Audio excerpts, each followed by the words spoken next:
Então, boa noite, pessoal que acompanha as jornadas de estudos culturais em educação.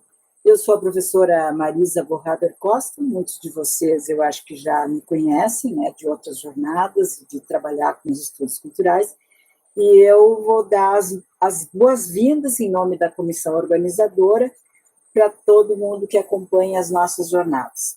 Eu quero dizer que é uma alegria para mim participar desse terceiro ano já das jornadas, e que eu estou tão empolgada que eu me ofereci para ser a mediadora dessa primeira jornada aqui de 2024.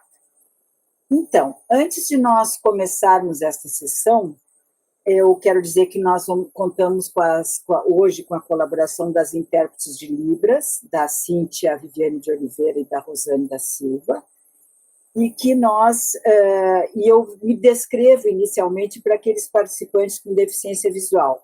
Então, eu sou uma mulher branca, já cheguei aos 70 anos, tenho cabelos curtos, uso óculos, sou loira, meio que branqueando já os cabelos, estou vestindo uma camisa azul, e estou num gabinete de trabalho onde há livros e atrás de mim tem uma porta. Bem, a gente sempre no início das jornadas precisa dar alguns avisos, né?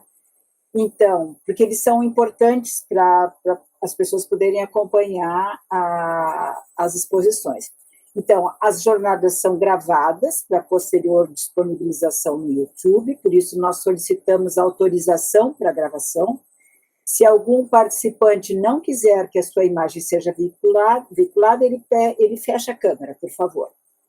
Durante a exposição dos palestrantes, o chat permanecerá fechado.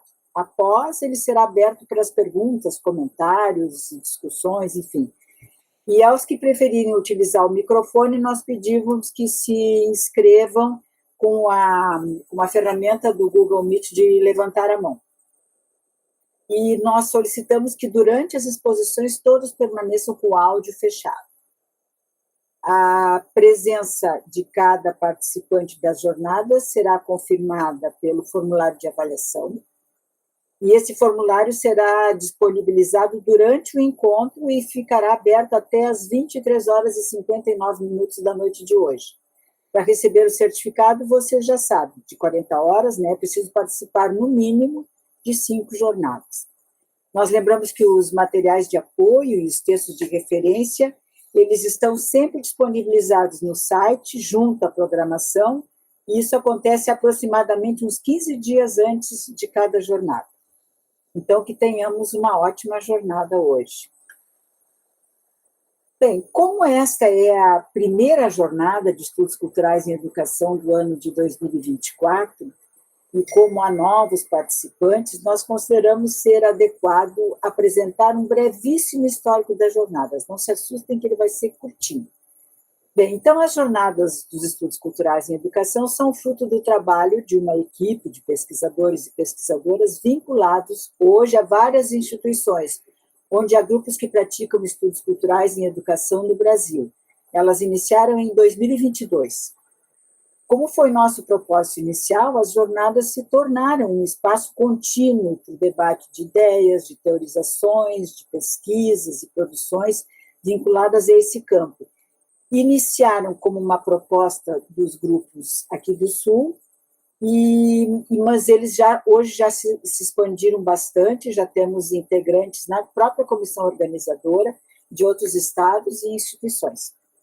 Como nós temos participantes usuais, muitos já sabem que as GESs são realizadas em 2 etapas anuais, com 7 jornadas mensais, com encontros na primeira segunda-feira de cada mês, com exceção da primeira segunda-feira, começa agora do mês de abril, que está sendo na segunda, e com algumas jornadas que possam eventualmente cair em algum feriado.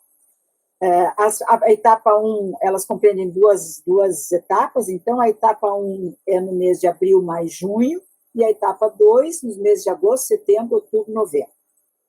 Para os novos participantes, eu registro, então, que iniciamos as GES em 2022, né, quando o evento se concentrou em 2 focos. Na etapa 1, elas contextualizaram o campo dos estudos culturais na educação no Brasil abordando como eles surgiram e quais as suas principais contribuições para a educação. Na etapa 2 de 2022, as discussões abordaram as principais teorizações que vêm subsidiando os estudos culturais em educação no Brasil. Em 2023, as GES escolheram a escola como foco central das duas etapas e procuraram dar atenção também às metodologias das pesquisas. Na etapa 1, a escola foi abordada de maneira ampla, e na etapa 2, isso foi no ano passado, as jornadas focalizaram a escola em conexão com a questão da educação dos povos originários indígenas. Essa edição de 2024, agora, concentra-se nas discussões e pesquisas dos estudos culturais em educação, nas suas conexões com as tecnologias e as artes. As tecnologias digitais são o foco da etapa 1 e as artes são o foco da etapa 2. Então, vamos dar início à primeira jornada dos estudos culturais das GES, né, que é a sigla que nós estamos utilizando, de 2024. Ao começar, eu quero dizer que eu sinto uma imensa alegria ao apresentar os palestrantes da noite de hoje. O professor Sandro Bortolazzo e a professora Andresa Mutz. Ambos foram meus orientandos de mestrado e doutorado, e hoje eles me orgulham demais pelas admiráveis trajetórias que estão construindo no ensino e na pesquisa. Vocês acho que não podem imaginar o quanto é importante para uma pesquisadora sênior, assim, em fim de carreira, encontrar os seus ex-orientandos, alunos, mestrandos, vamos dizer assim, construindo o seu próprio caminho e conquistando os seus espaços, não é, dentro da academia, das universidades e nas discussões das pesquisas que tanto nos fascinam, né? Bem, então, o tema hoje é Estudos Culturais e Tecnologias Digitais, possibilidades de pesquisas em educação. E o palestrante, o primeiro palestrante da noite de hoje, então, o professor Sandro Faquim Bortolazzo, é professor da Universidade Federal de Pelotas, no programa de pós-graduação em educação, e é vinculado à linha de pesquisa Saberes Insurgentes e Pedagogias Transgressoras. O Sandro é doutor em educação pela Universidade Federal do Rio Grande do Sul, na linha de pesquisa dos estudos culturais em educação, e em 2019 ele realizou uma pesquisa de pós-doutorado no exterior como bolsista da CAPES na Western Sydney University, também na área de estudos culturais. Sandro também é mestre em educação pela Universidade Luterana do Brasil e é bacharel em jornalismo e licenciado em pedagogia e letras em inglês. Os seus interesses de pesquisa abrangem pedagogias culturais e digitais, educação e suas interfaces com aplicativos digitais, currículo e didática na era digital, estudos culturais pós-estruturalistas, e outras informações podem ser acessadas na página do Currículo Lattes, especialmente sobre as produções, as publicações, os artigos do professor Sam. Eu vou apresentar também a nossa outra palestrante da noite de hoje, a Andresa, porque assim você já tem mais ou menos uma ideia de quem são os nossos expositores nessa noite. A Andresa Silva da Costa Mutz é professora adjunta no Departamento Interdisciplinar do Campus Litoral da URGS, é também professora do Programa de Pós-Graduação em Educação da URGS, na linha de pesquisa e estudos culturais em educação. É líder dos grupos de pesquisa Nexo, que é um núcleo de estudos sobre currículo, cultura e sociedade, e do grupo de estudos em educação, interdisciplinaridade e tecnologias do GE Edintec, todos são da URGS. Andresa é doutora em educação pela Universidade Federal do Rio Grande do Sul, na linha de pesquisa dos estudos culturais. É mestre em educação, com ênfase em estudos culturais pela Universidade Luterana do Brasil. E a Andresa é licenciada em História. Seus interesses de pesquisa são educação e tecnologias, educação e redes sociais, educação e governamentalidade algorítmica. Outras informações também podem ser acessadas na página do Currículo Lattes da professora doutora Andressa. Também lá estão os artigos, enfim, as participações e as produções dela. Então, iniciando então as nossas falas de hoje, eu passo agora a palavra ao professor Sandro Bortolazzo. Então, muito obrigado, professora Marisa, pela apresentação. Também faço minhas saudações a todos presentes. Eu sou Sandro Bortolazzo, e para aqueles integrantes, participantes com deficiência visual, eu vou fazer minha autodescrição, então. Eu sou um homem branco, né, tenho 40 anos, 1,80 m de altura, uso barba, sou calvo, vulgo careca, né? Estou vestindo uma camiseta polo preta e ao fundo há uma parede branca.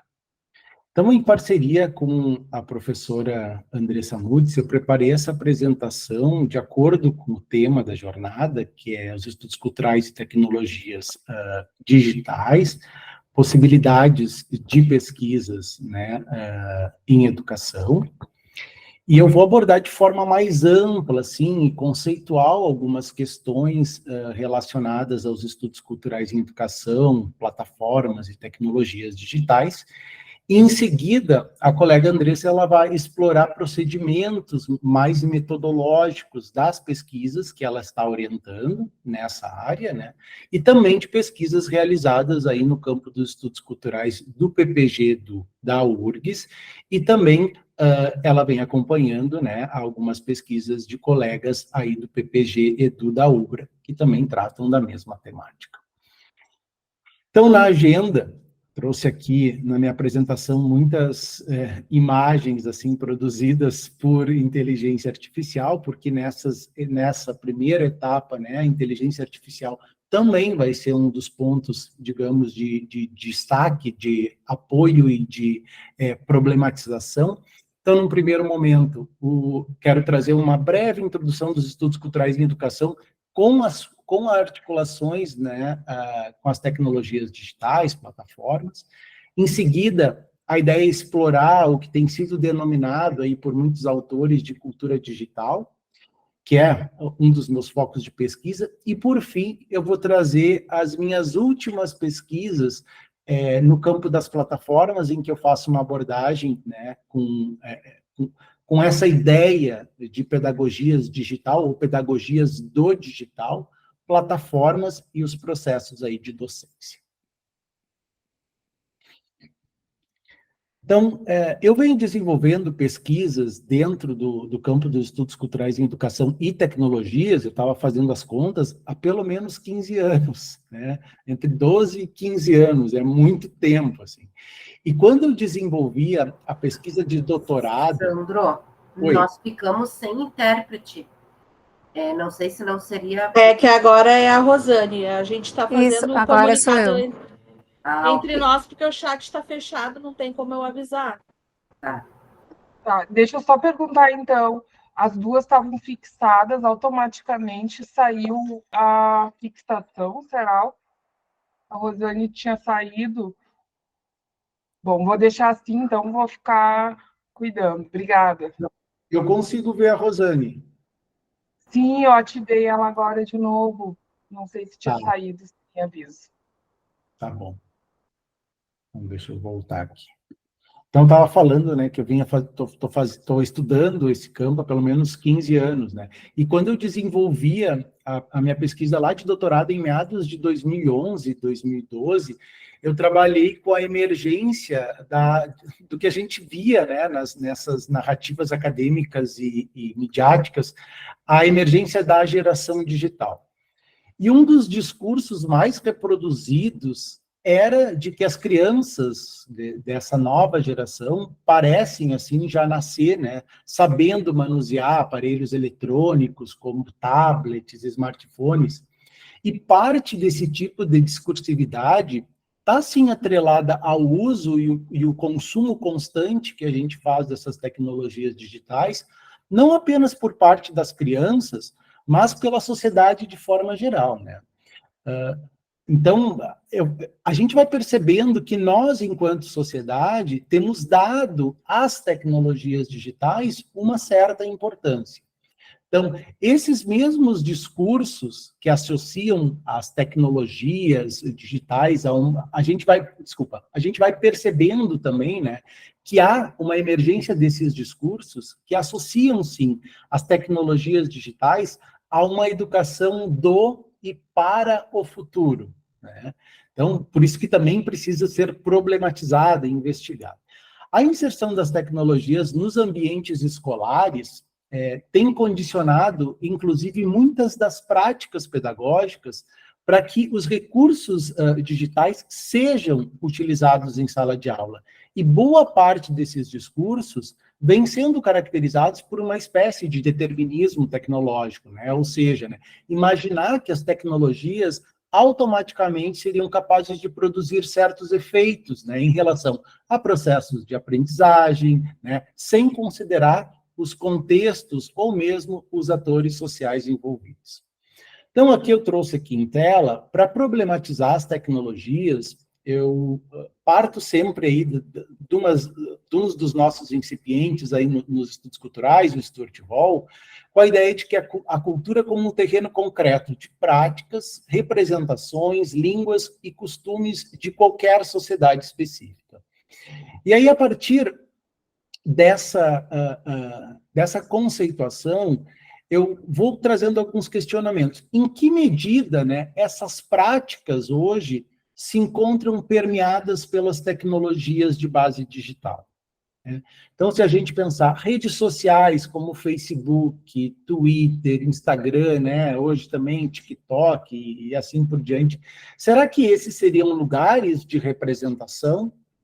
Que hábitos e costumes adentram o cotidiano, o nosso cotidiano, por conta das tecnologias? E nas escolas, e na formação docente, né? Que atividades vêm se modificando por conta do digital?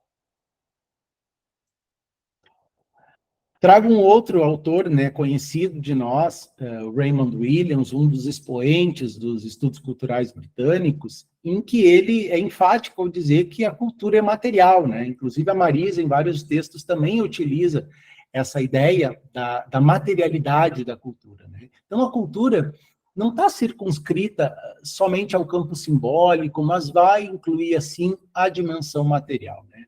Isso significa que os nossos produtos materiais, a exemplo da televisão e hoje, computadores, telefones, né, celulares, são representativos das formas pelos quais o mundo vem sendo experimentado. Então, com relação ao termo tecnologia, eu costumo dizer que há sim uma série de significados, né, que podem se referir tanto ao conhecimento técnico e científico, mas também enquanto ferramenta, né, cujo esse uso e desenvolvimento vão requerer tempo de aprendizagem, maturação, adaptação e acomodação por parte dos sujeitos. Então, a gente pode aí tomar como exemplo a escrita, a imprensa, os automóveis, o rádio, o telefone, o computador, né?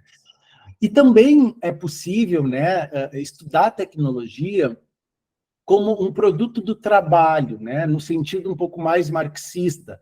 Mas o que pode acabar, por vezes, é quando a gente assume essa abordagem, é torná-la ela muito mais instrumental, né?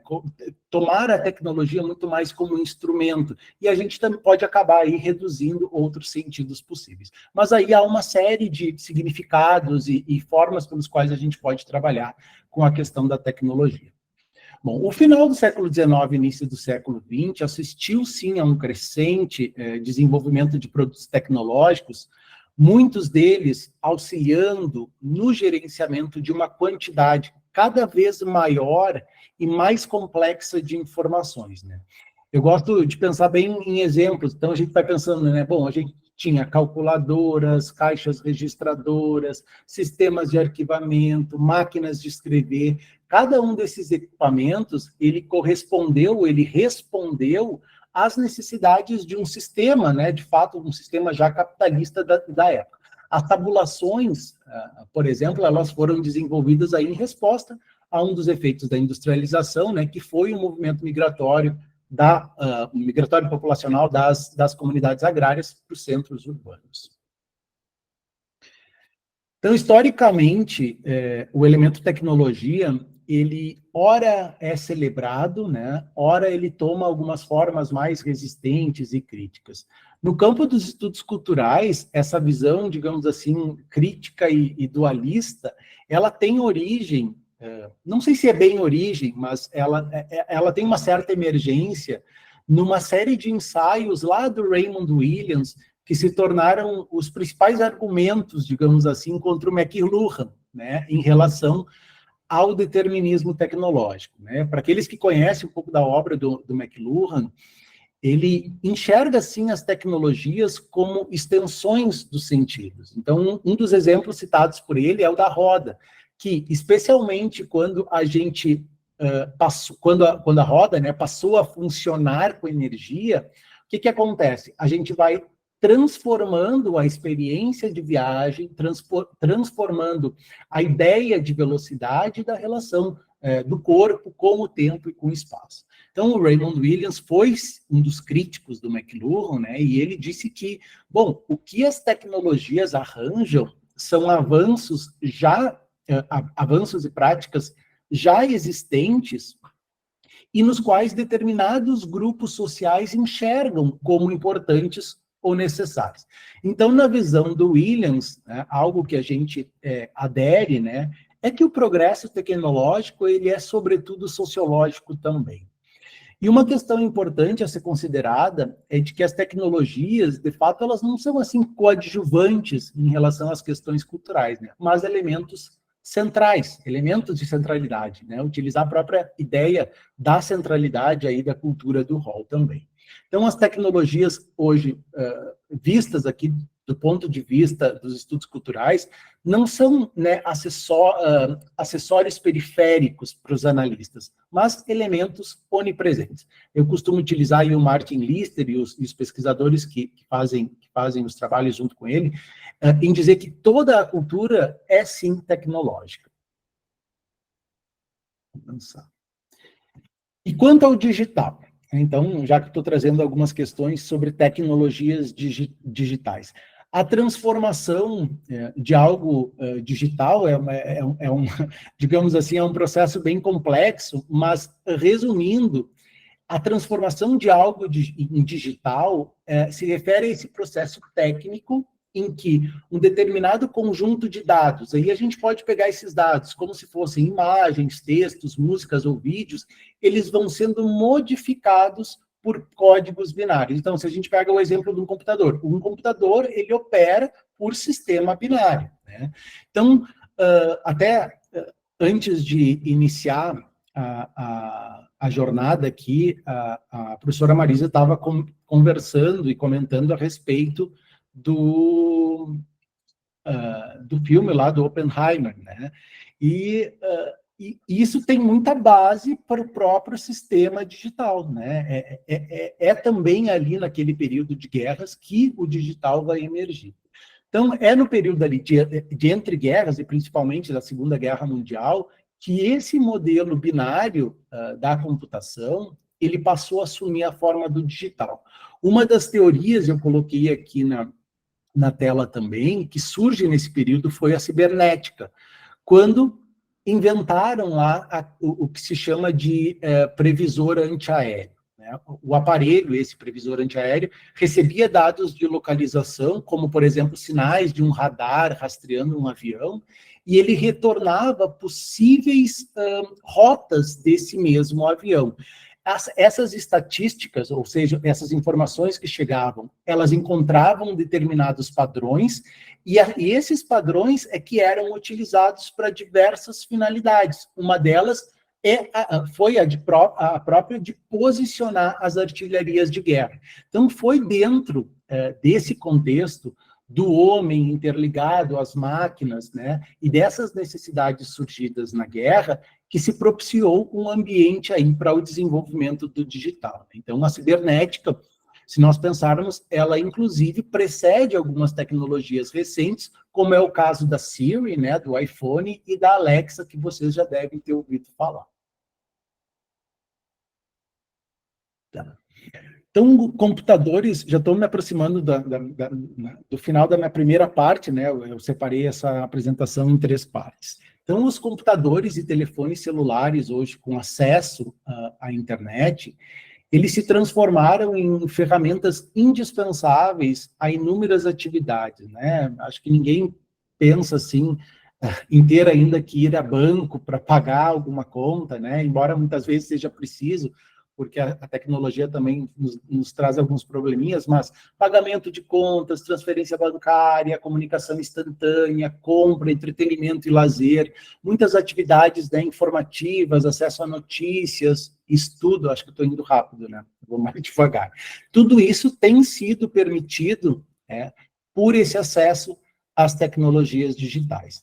Então, se a gente pensar hoje, né, nos supermercados, nos bancos, nos shoppings, nos elevadores, nos escritórios, escolas, universidades, nas estradas e muitas vezes nas ruas, nós somos monitorados digitalmente, né? Grande parte dos meios pelos quais os governos e outras instituições e organizações avaliam, atuam, controlam, fiscalizam, e muitas vezes punem, né, contam e se apoiam também nas tecnologias digitais.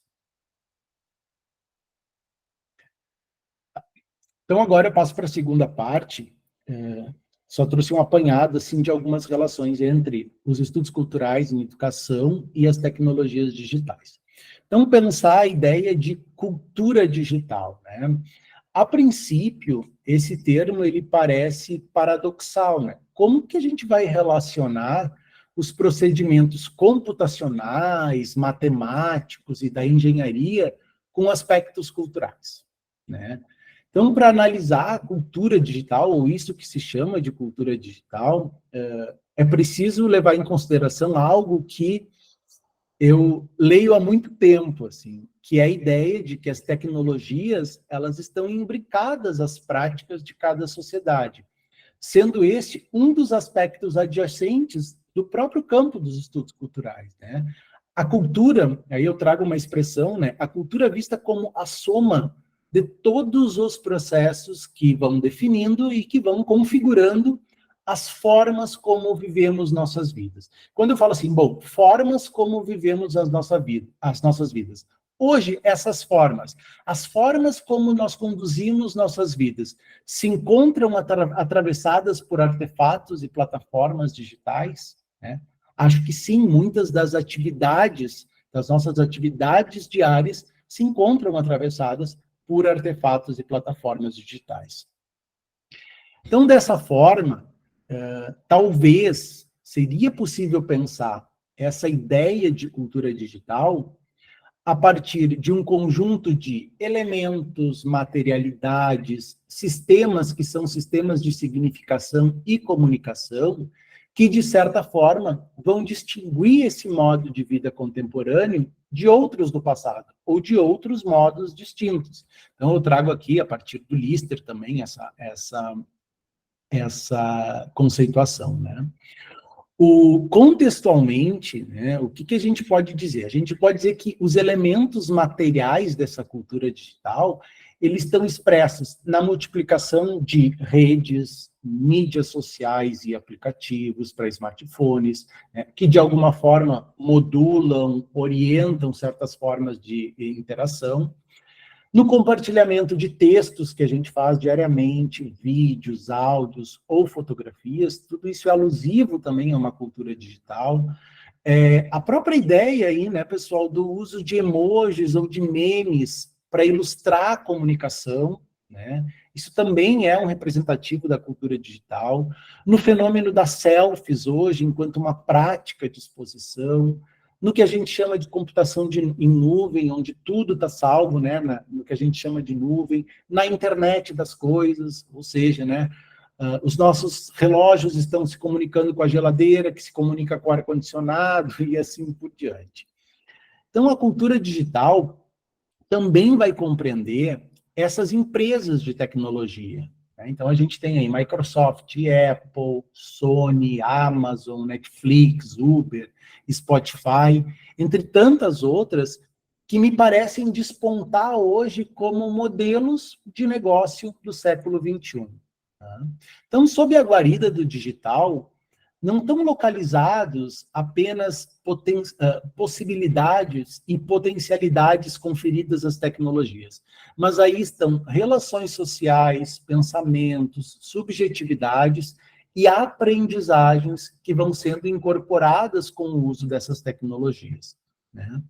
Um exemplo está exatamente no formato desse tipo de evento, né? Cada vez mais as nossas atividades de pesquisa e de estudo estão se dando por vias digitais, ou elas de alguma forma são atravessadas pelo digital. Portanto, o que chamamos aí de cultura digital parece responder a esse tempo, a um tempo, né, em que as práticas estão em simbiose com os aparatos digitais, tornando-se parte da cultura ou da experiência cultural na contemporaneidade. O que acontece, né? Essas práticas promovem e ensejam experiências, revelam de fato assim algumas facetas de um paradigma, se é que a gente pode chamar, onde essa produção de subjetividades ela vai se encontrar engendrada à arquitetura computacional de algoritmos. Então, acho que algoritmos é um termo, aqui já estou passando, bem profícuo e problemático. A gente vai ter duas jornadas que vão abordar especificamente a questão dos algoritmos, mas eu gostaria de rapidamente transitar por eles. Tá? Então, também de forma assim resumida, né, os algoritmos hoje eles são representados como tarefas, sequências quase sempre lógicas e finitas de instruções que vão nos orientar ou orientar algum processo para a resolução de um problema, né, ou para algum tipo de atividade. Mas, assim, quase todas as atividades das plataformas digitais só são possíveis com a utilização de algoritmos, né? Os algoritmos hoje, eles desempenham uma função de converter esses grandes volumes de dados em informação. E um exemplo que eu gosto sempre de citar, que me parece bem ilustrativo, é a própria ideia, né, do quando a gente vai fazer uma pesquisa do infindável número de sites disponíveis que tem ali na internet. Então, a gente não vai conseguir ler aquela infinidade de sites, ler na sua integralidade, digamos assim. E o que a gente faz? A gente recorre a um serviço que é baseado em algoritmo de busca, como o do próprio Google, que ele vai reduzir aquela quantidade de dados a algo que seja gerenciável e que nos traduz para formatos compreensíveis. Contudo, pessoal, né, a gente vai percebendo que esses algoritmos, ao mesmo tempo em que eles criam dependência, organizam e tornam esse mundo informacional acessível e, de fato, compreensível, ele também acaba direcionando as condutas, né? Eles atuam nas formas como nós pesquisamos, eles vão orientando os nossos movimentos nos ambientes digitais. Então, por vezes, a gente vai percebendo que essa algoritmicidade, e eu acho que a Andressa até vai falar um pouco disso, acabam por comunicar certos valores, comportamentos, suposições sobre o que é ou deveria ser importante ou relevante para resolver algum tipo de problema, ou mesmo sobre o que deve ou não interessar e satisfazer as necessidades dos usuários. Então, claro que não vem ao caso aqui falar como que os algoritmos operam, mas sim, há uma série de recursos em formato de códigos binários que eles vão olhar o quê? Para os rastros digitais dos históricos que a gente deixa de pesquisa, tá? Correlação de palavras-chave, familiares, entre outras milhares de possibilidades que cruzam os dados que chegam até nós. Então, os algoritmos, eu poderia dizer que eles também operam como uma espécie de filtro, né? Eles filtram informações, o que permite com que essas plataformas elas operem não apenas como um mecanismo de pesquisa, de consumo e de informação, mas especialmente de poder. Tá? Então, esses filtros, eles auxiliam, sim, na construção e percepção que a gente vai fazendo do mundo. Então, a gente vai observando, né, certas opiniões e notícias são empurradas para o foco da nossa atenção e outras simplesmente desaparecem ou mesmo são ignoradas. Outro exemplo, né, é a gente pensar o quanto nós temos à nossa disposição hoje relógios inteligentes e aplicativos que monitoram a pressão arterial, a temperatura do corpo, os movimentos, a frequência cardíaca, o ritmo do sono, a postura, né, a qualidade do ar, inclusive aí a quantidade de passos, né, o volume de exercício diário, enfim. Então, essa assertiva, isso que eu trago, não é meramente retórico, né? A gente nota que há uma aceitação das informações geradas por aplicativos e plataformas digitais como parte de um conjunto de discursos que estão tidos, ou muitas vezes tidos como verdades, e que estão na ordem do dia. Então, quer dizer, há um universo aí de números, projeções, sensores, câmeras de vigilância e algoritmos que produzem dados sobre os sujeitos, passando, então, a engendrar o que a gente costuma, né, chamar aí de práticas culturais. Então tá, pessoal, 25 minutos, já estou chegando à minha terceira parte. Tá? Eu chego, então, à terceira parte do meu trabalho, ou dessa fala, desculpa, trazendo algumas pesquisas, as últimas pesquisas que eu venho realizando. Tá? E essas pesquisas envolvem, primeiro, a invenção e pensar a produtividade de pedagogias digitais ou pedagogias operadas por artefatos digitais, o que a gente chama também de plataformização da sociedade e suas implicações para os processos de docência. Hoje eu sou professor de Fundamentos Psicológicos da Educação para todos os cursos de licenciatura da UFPEL. Então, eu fui me aproximando muito das questões relacionadas à própria docência. Então, eu examino essa ideia de pedagogias operadas pelo digital muito para além da utilização de recursos ou de mídias digitais nos espaços escolares institucionalizados. Então, eu vou pensar e vou problematizar isso que eu chamo de pedagogias digitais, dentro, sim, de um conjunto de transformações culturais, essas transformações visíveis diante do constante e ampliado uso das tecnologias móveis e produzidas a partir da interação com artefatos e aplicativos que vão simultaneamente instituindo, né, e ensinando certas práticas na vida dos sujeitos. Então, eu gosto muito de pensar em alguns exemplos, né, enfim, que não se tinha no passado. Então, hoje nós temos à disposição aí esses aplicativos para geolocalização, como Google Maps e o Waze. Esses aplicativos, eles vão mapear e identificar o entorno dos usuários através de GPS, facilitam, sim, a locomoção das pessoas, seja via transporte público, né, seja por meio de táxi, automóveis privados ou mesmo andando, né. O aplicativo Waze, por exemplo, né, ele tem uma base de dados atualizada constantemente. Então, para aqueles que utilizam, vocês vão vendo que ela é uma base atualizada pelos próprios usuários, que vão te dizendo, olha, ela vai sendo alimentada pelo usuário e vai dizendo, olha, tem um buraco na pista, né, tem uma obra, tem um trânsito interrompido, tem barreiras policiais e assim por diante. Então, digamos assim, qual seria essa primeira estratégia, ou algo que eu vejo muito bem operado pelo digital, é a questão da mobilidade. Então, essa mobilidade, que é a habilidade desenvolvida tanto para operar os telefones celulares, quanto para se movimentar junto com esses dispositivos, porque é algo que a gente faz hoje, para mim ele vai assegurando uma dessas lições das pedagogias digitais. Então, que pedagogias estão escritas ou que aprendemos quando interagimos com artefatos digitais, né? Esse tipo de relação parece, a princípio, uma atividade banal, mas ela é pedagogicamente crucial em relação à produção de capacidades e de habilidades que os sujeitos desenvolvem para habitar o contemporâneo.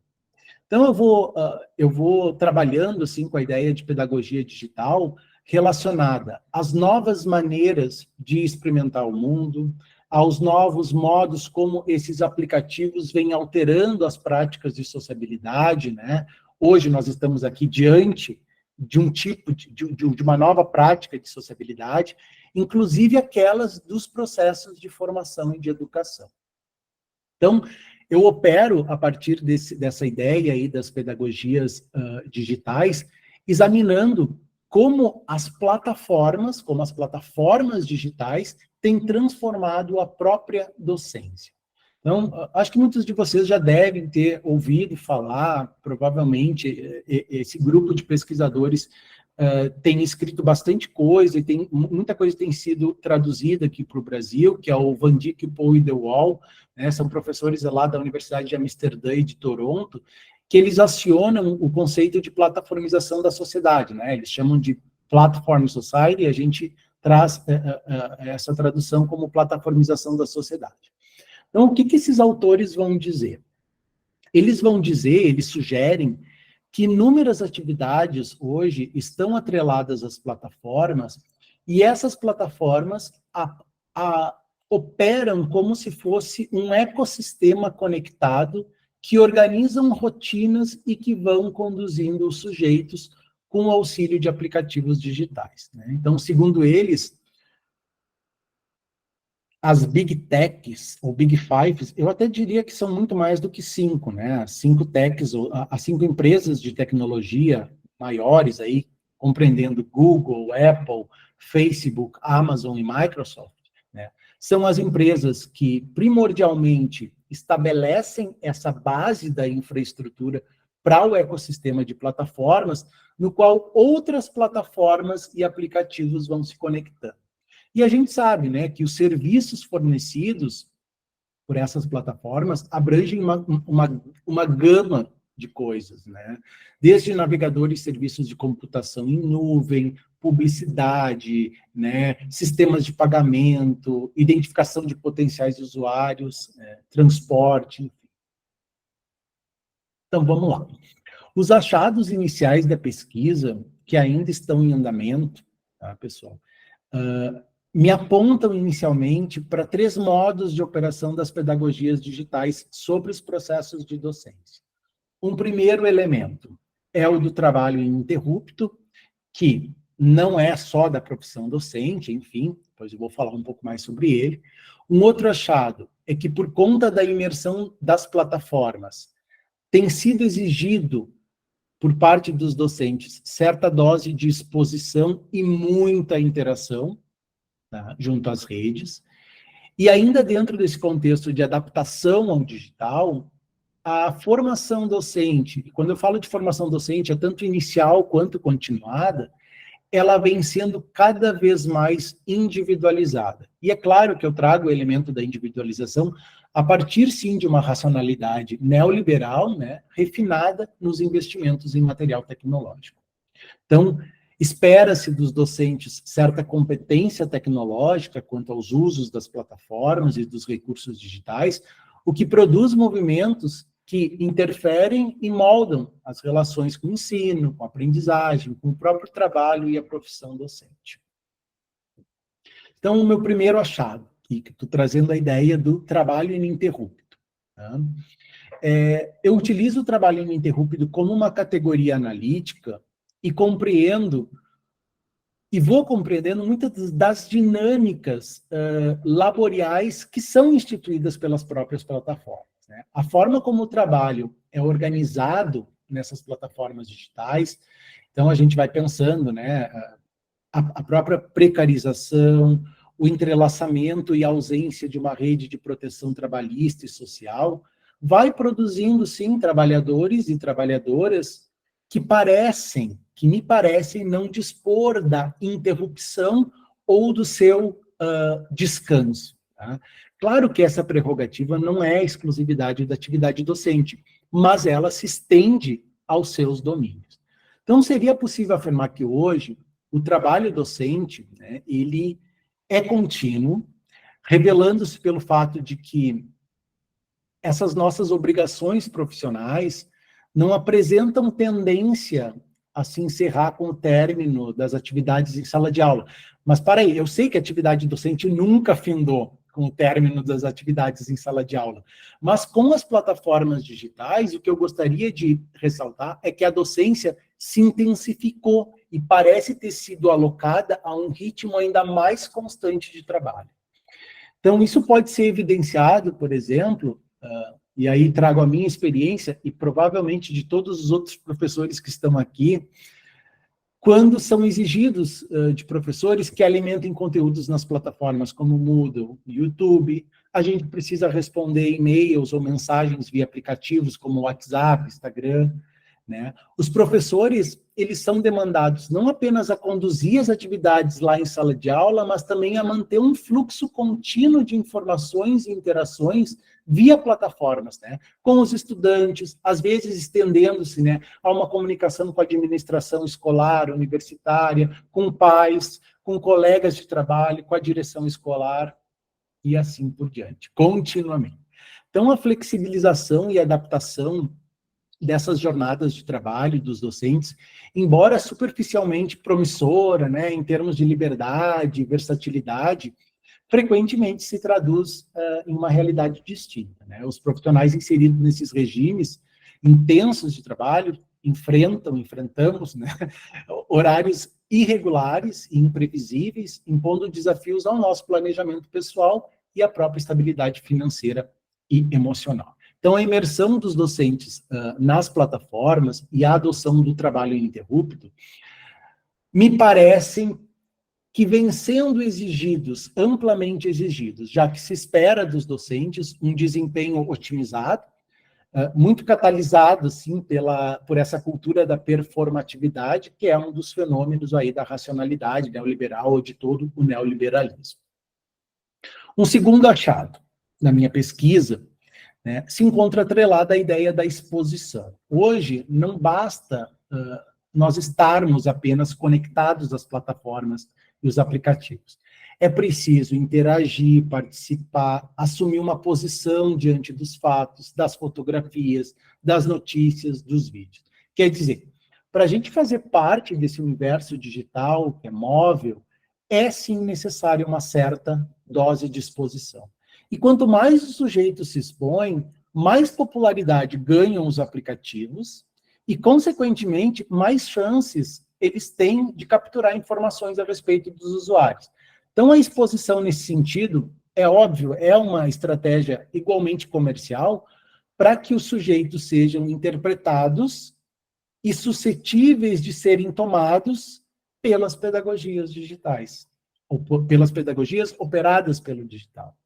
Então, espera-se, né, cada vez mais que os professores possam interagir nas redes sociais, seja postando conteúdos das suas aulas por meio das plataformas como YouTube, Instagram, seja comentando, né, curtindo, compartilhando conteúdos de estudantes ou mesmo de outros colegas.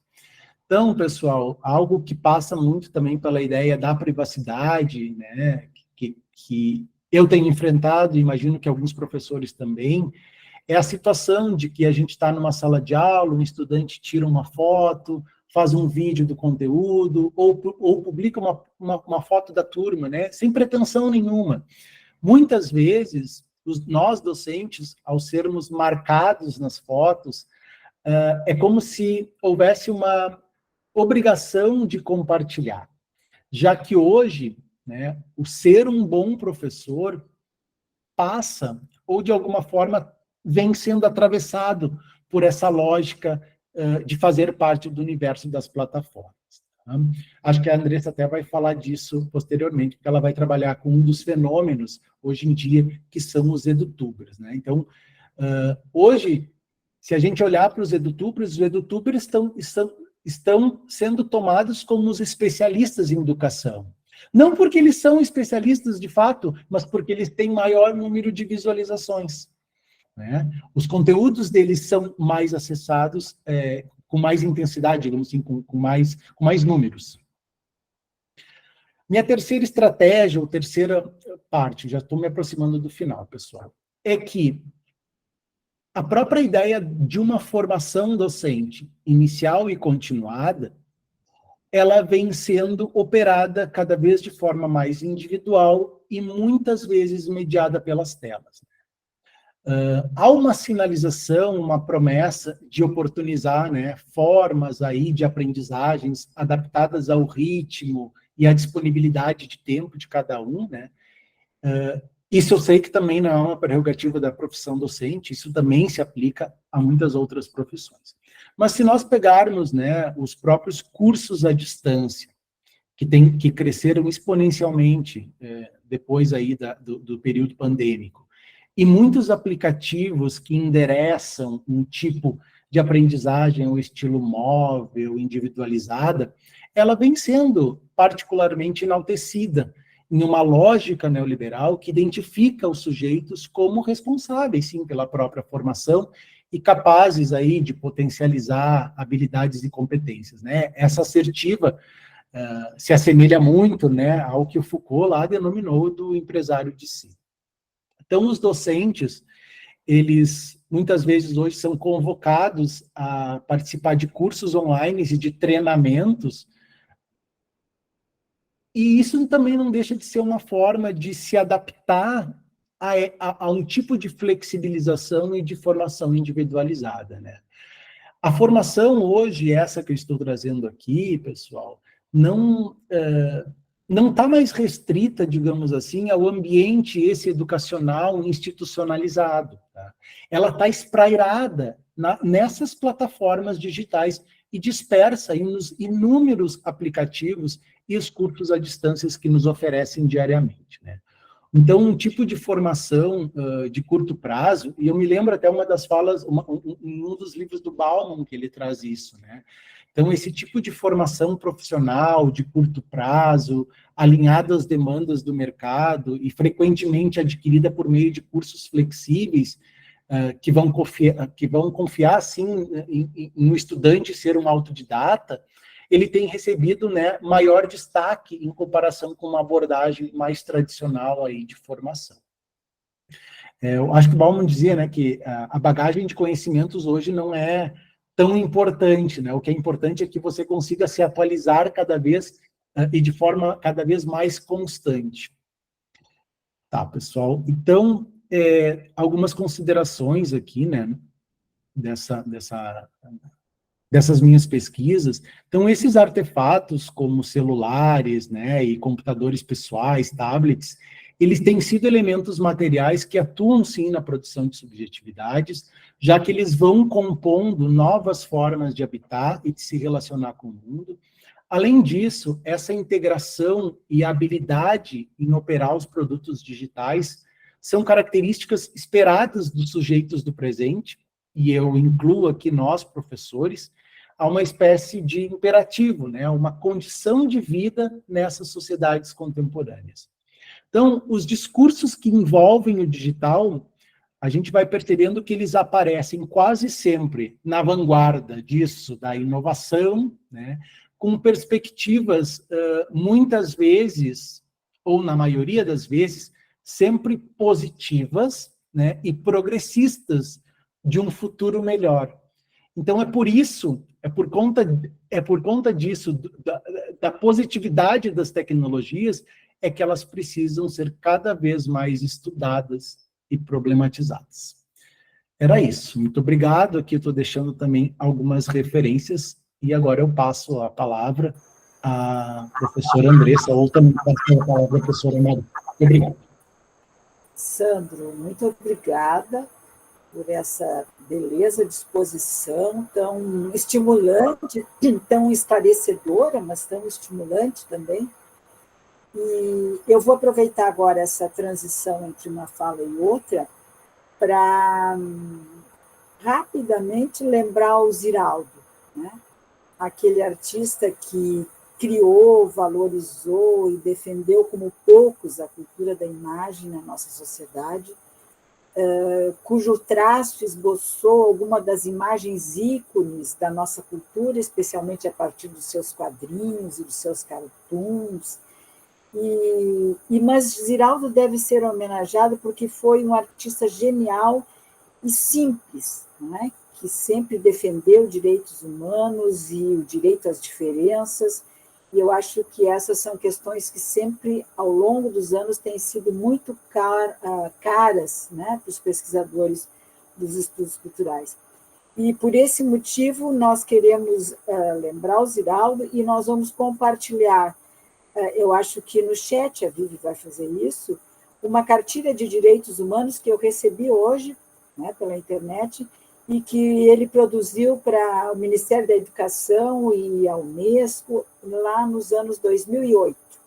Então, essa cartilha vai ficar disponível, né, para quem tiver interesse em dar uma olhada. É uma beleza de trabalho, de discussão e de traço também, né? Então, vamos passar agora para a fala para a exposição da professora Andressa Mutz, né, que vai dar continuidade a esse nosso debate de hoje, nosso trabalho hoje com a questão dos estudos culturais e as tecnologias. A palavra contigo, Andressa. Tá bem, boa noite. Vocês conseguem me ouvir? Sim? Então, inicio fazendo minha autodescrição. Sou uma mulher de 40 e poucos anos, estou vestindo uma camisa preta, tenho os cabelos claros, alguns brancos, outros com luzes, e a meu fundo aqui alguns livros, estou trabalhando aqui de um escritório. Eu inicio agradecendo a presença das intérpretes, agradecendo ao convite da organização das jornadas, para que pudesse compor essa conversa aqui com o colega, com o Sandro. Agradeço a presença dos meus alunos de iniciação científica, os mestrandos, a gente fica muito feliz de revê-los, alunos de disciplinas, ex-alunos que já são mestres, e principalmente, né, as professoras e os professores que estiveram comigo na minha formação e que hoje se encontram aqui também para essa conversa. Vou pedir para o Sandro, então, me ajudar na passagem dos slides, né, Sandro? Já pode começar. Eu pretendo fazer a minha fala em 30 minutos para a gente ter ainda um tempo de conversa, né, e perguntas e discussões. Então, pensei em 3 tópicos, conversamos bastante, o Sandro e eu, há algumas semanas, de modo que a conversa hoje aqui se complementasse nos 2 momentos que teríamos oportunidade de fala. Então, o Sandro ia focar e focou em questões mais conceituais, e eu apresentaria questões mais de método, metodológicas, questões mais operacionais, daquilo que nós temos visto, temos feito no campo dos estudos culturais, quando estudamos aspectos da cultura digital. Então, o foco desse meu último momento aqui está em pensar quais são os elementos básicos que precisam estar presentes em um capítulo de metodologia, quer seja nas nossas propostas de projeto, de pesquisa, já no mestrado, no doutorado. Pensarmos também nas diferentes técnicas para gerarmos os dados empíricos, né, o material empírico, quando trabalhamos com análise de cultura digital e educação. E também eu compartilhar um pouco daquilo que eu, como banca, como orientadora, tenho visto a respeito da cultura digital nos trabalhos que estão sendo produzidos dentro do PPG do UBRA, do PPG do URGS, enfim, para que nós pudéssemos ter uma visão, mapearmos inicialmente o que tem sido produzido nos últimos 2 anos, 3 anos, 4 anos, acerca das relações entre cultura digital e educação. Pode passar, Sandro? Vou pedir para as intérpretes me sinalizarem se eu estou indo rápido demais. Acho que eu tenho que ir um pouquinho mais devagar, né? Então, quando nós iniciamos um estudo que envolve análise da cultura digital nas relações que se estabelecem com a educação e estamos inseridos na perspectiva dos estudos culturais, nós precisamos de antemão, ao, por exemplo, apresentarmos para uma banca, para o nosso orientador, para o órgão de fomento, que tipo de pesquisa nós vamos realizar. Então, o primeiro elemento indispensável num capítulo metodológico de quem está envolvido em estudar cultura digital, educação, na perspectiva dos estudos culturais, é fazer essa contextualização do tipo de pesquisa que se pretende apresentar. Em geral, nós costumamos denominar as nossas pesquisas como pesquisas pós-estruturalistas. E aí nós podemos linkar uma série de características desse tipo de pesquisa. Eu escolhi uma aqui para trazer no sentido de exemplificar aquilo que quero apresentar neste item inicial, que compõe um capítulo metodológico, por exemplo, que é a questão de que o discurso, a linguagem produz e fabrica modos de ser e estar no mundo. O professor Sandro apresentou com excelência o conjunto de pressupostos que validam essa afirmação, de que nós estamos sendo fabricados por meio das relações que vamos estabelecendo, por exemplo, com tecnologias digitais. Esse é um pressuposto que precisa aparecer quando vamos apresentar, organizar, formular a nossa pesquisa. Principalmente por quê? Porque há muitas pesquisas que são feitas numa outra perspectiva, que envolve educação e tecnologias digitais, que se perguntam, por exemplo, como ensinar melhor usando as TICs, as tecnologias da informação e da comunicação, quais são as estratégias de avaliação formativas melhor aplicáveis para um ambiente virtual como o Moodle. Essas pesquisas se enquadram num outro campo teórico, diferente do nosso. Nós que estamos aqui nesse curso de extensão no campo dos estudos culturais em educação, nós faremos pesquisas que se inscrevem numa grade de inteligibilidade, digamos assim, que não se ocupa em perguntas desse tipo. Como fazer melhor o uso da tecnologia? O que são mesmo as metodologias ativas e como eu posso aplicá-las melhor? Entendam que isso não foi em nenhum momento mencionado pelo Sandro aqui como pressuposto, né? Antes, pelo contrário, o que nós nos perguntamos é questões que dizem respeito aos efeitos dessa relação que a gente tem com a tecnologia sobre a nossa Constituição, como estão sendo narrados as relações entre docentes e alunos, professores e alunos, na relação que eles vão estabelecendo com esses artefatos. Por exemplo, uma pesquisa que recentemente foi publicada na revista Educação em Realidade, produzida por mim. A pergunta desta pesquisa era: como são representados os professores e os processos de ensino em publicações de uma revista chamada Nova Escola? Sempre que na Nova Escola apareciam reportagens que tematizavam o uso de plataforma de vídeos, nos interessava ver como eram representados os docentes, os alunos, a sala de aula ou a escola. Percebam que no momento em que nós estamos estruturando nossa pesquisa e o capítulo metodológico nós já precisamos apresentar esses pressupostos de um campo teórico que, ao fugir dos fundamentos, né, ou do estabelecimento de verdades fundantes sobre como melhor educar usando a tecnologia, se pergunta como tem sido feito, quais são os efeitos desse modo, desse jeito de se relacionar com as tecnologias, como isso afeta a rotina, como o Sandro estava falando aqui, dos professores, das escolas, dos alunos, enfim. Então, num capítulo de metodologia, nós recomendamos que se faça essa contextualização que o professor Sandro nos apresentou aqui, com teóricos e com conceitos que vão dizer o que nós não queremos fazer e o que nós queremos fazer. Sandro, próxima imagem, por favor. Quem são os teóricos que o Sandro usou e que nós recomendamos usar? Além do Foucault, do Paul Veyne, que vão apresentar essa questão, por exemplo, do discurso, da linguagem, do modo como nós nos constituímos no interior desses discursos, as relações de poder. Nós temos esse livro laranjinha aqui, que a professora Marisa e o professor Alfredo organizaram, que são nossa referência para essas questões da política de representação, do modo como as relações de poder, de alguma forma, vão constituindo nas relações de saber-poder a forma como nós nos conduzimos na sociedade.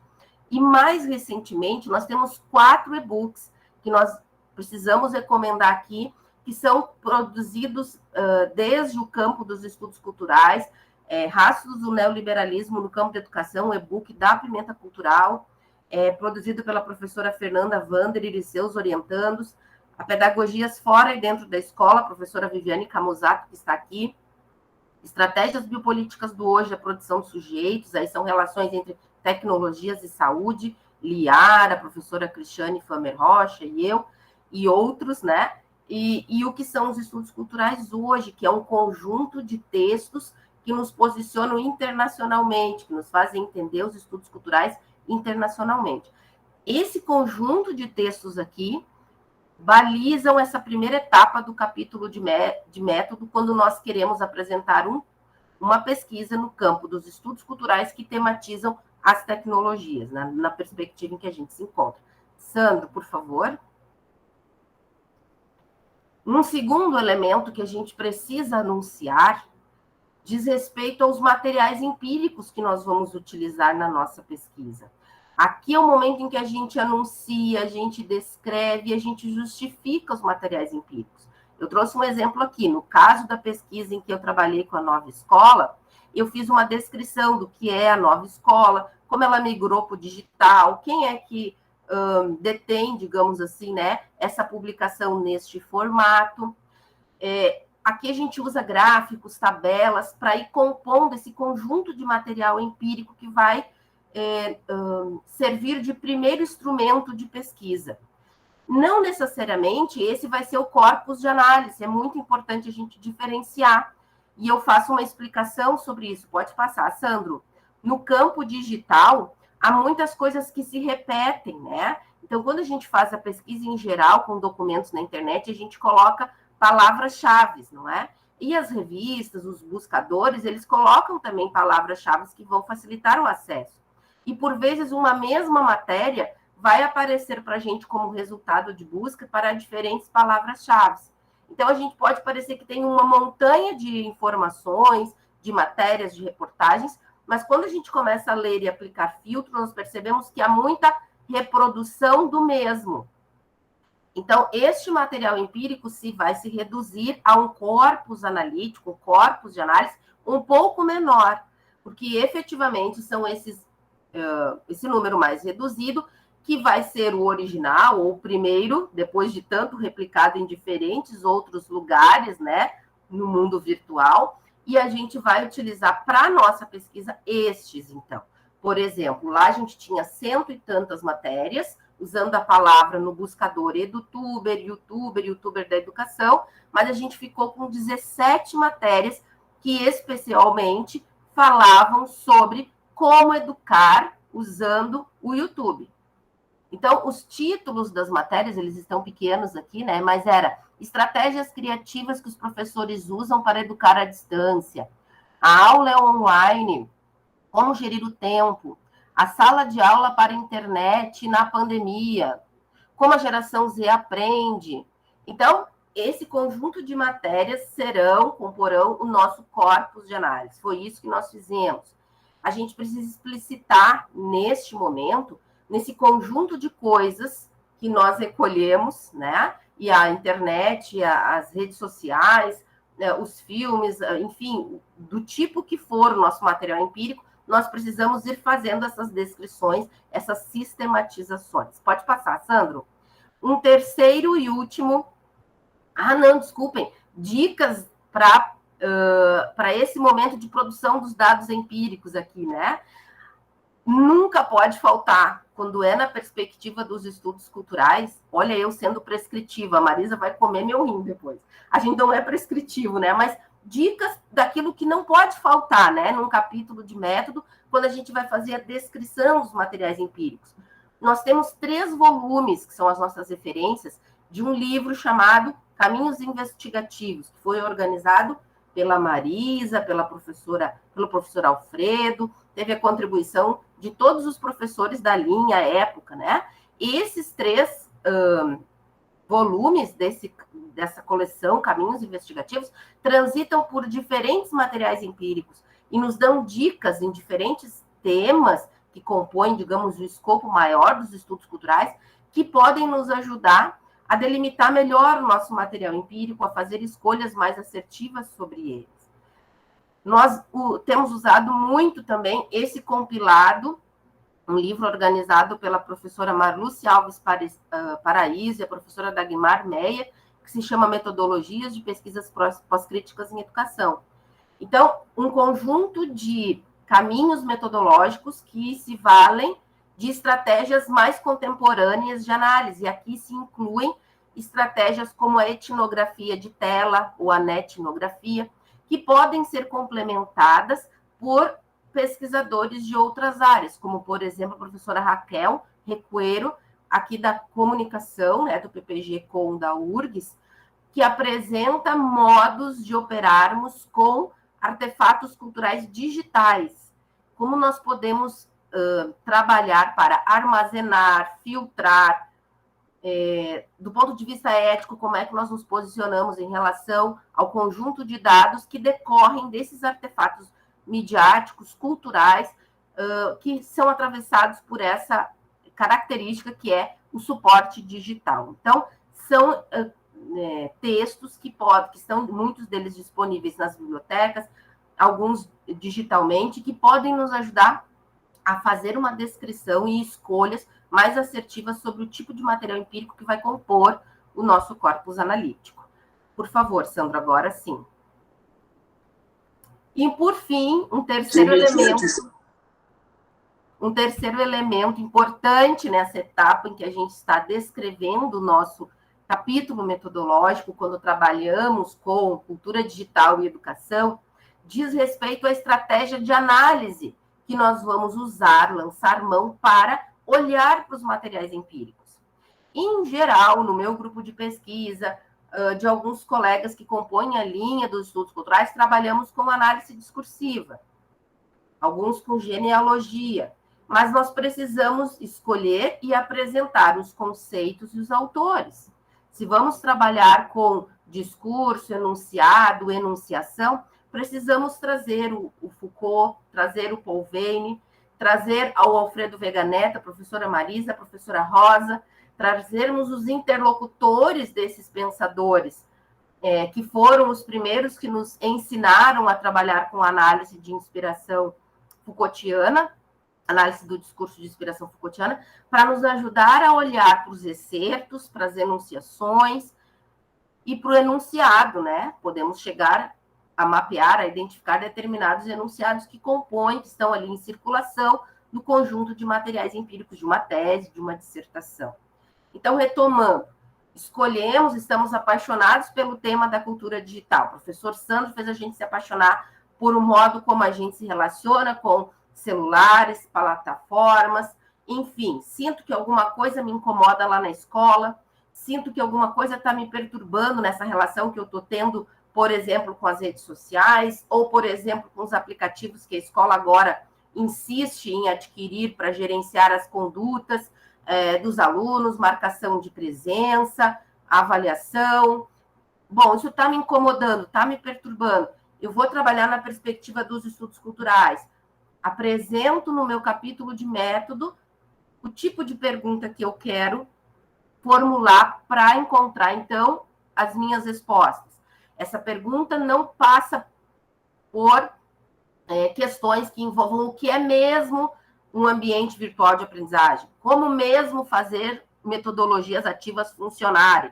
Não são dessa ordem, mas sim sobre os efeitos, sobre o modo como discursivamente isso vai constituindo determinados modos de ser professor, de ser aluno, de ser docente. Como isso, de alguma forma, vai sendo transformado, alterado pelo modo como nós estamos atualmente nos relacionando com a cultura digital.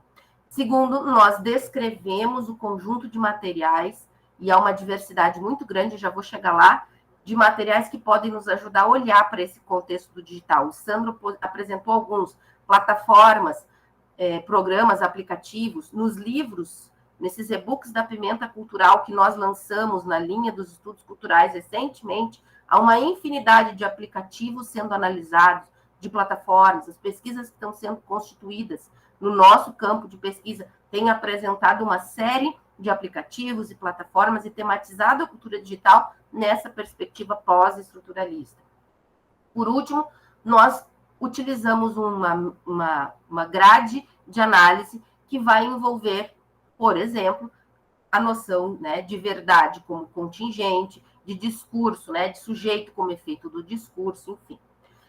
Essa primeira etapa, ela é, digamos assim, o conjunto que precisa aparecer nos trabalhos que vocês estão propondo, que nós pretendemos propor, né, se somos alunos especiais de algum programa de pós-graduação. Agora, Sandro, se tu puderes passar para mim, num segundo momento, eu preparei algumas dicas para a gente lidar com isso de forma mais prática. É pós-estruturalista, recolhi materiais, eu tenho uma montanha de reportagens sobre os professores e youtubers. Como é que eu lido com isso? Se eu sou um professor analógico, eu imprimo tudo isso. Imprimo, uso canetas marca-texto, uso post-its e leio tudo, releio, remonto, tiro da ordem cronológica em que as reportagens apareceram, crio montinhos, né? Por temas, por temáticas. Aqui eles falam sobre a escola, aqui eles falam sobre a didática, aqui eles falam sobre a aula mesmo do professor, ou sobre as características do professor. É muito importante que a gente, quando lance nosso olhar para esse material empírico, estabeleça uma, duas questões. Não é o nosso problema de pesquisa, ele está reinando, está lá no trono importante, né? Ele é o nosso guia. Mas questões atreladas ao problema de pesquisa que vão nos ajudar a interpelar, a questionar esse conjunto de materiais. No nosso caso, a gente tinha lá 17 matérias, cada uma de 2, 3, 4 páginas. Nós escrevemos 3 perguntas que iriam focar o nosso olhar quando nós fizéssemos a leitura. O que se dizia nessas matérias sobre o professor youtuber, como é que a escola era apresentada nessas matérias e quais eram as características das aulas, quais eram as práticas pedagógicas desses youtubers renomados, famosos, desse modo, né, de narrar uma aula a partir do YouTube. Isso serve como baliza para que nós possamos, no conjunto de materiais que nós estamos trabalhando, chegarmos às categorias de análise, né? Eles podem nos ajudar a chegarmos às categorias de análise. Se vocês são professores digitais, eu tenho aqui a Bruna, a Leandra, o Joel, que eu conheço os trabalhos. O Joel é meu aluno de iniciação científica, a Bruna, minha aluna orientanda da professora Fernanda, ou a Cris, né? A Leandra, que é minha orientanda de mestrado, e que gostam de entrar no mundo digital e procurar tudo que vai nos ajudar a resolver problemas de pesquisa. Então, eu fui apresentada, o Joel me apresentou um software chamado NVivo. Para vocês pode ser super comum usar esse software, mas eu nunca tinha ouvido falar. O Joel é do curso de bacharelado interdisciplinar em ciência e tecnologia, onde eu atuo. E ele já vem da área de formação na informática. Então, ele soube lidar super bem com isso. É um aplicativo que a URGS disponibiliza nos seus computadores.